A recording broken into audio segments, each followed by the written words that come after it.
So using the zero product property, what are the solutions to this equation?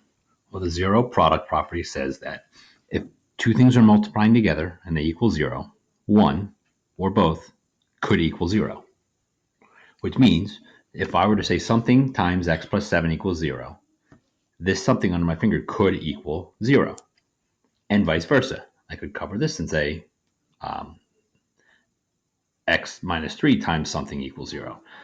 So if you listen carefully and truly understand this, that's saying that x minus 3 could equal 0, or it could be x plus 7 that equals 0. So now, each of these turn themselves into a basic one-step equation. To solve for x, I'll add 3. I get x is 3. Or I subtract 7 from both sides and get x is equal to negative 7.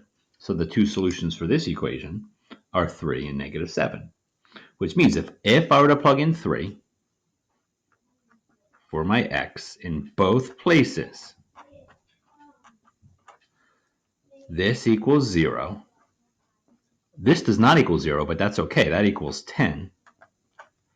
But 0 times anything gives me 0. And if I were to switch it and enter negative 7 into both equations, negative 7 minus 3, and then negative 7 plus 7 equals 0. Sure, this one is negative 10, but negative 7 plus 7 gives me 0. And negative 10 times 0 gives me 0. All right.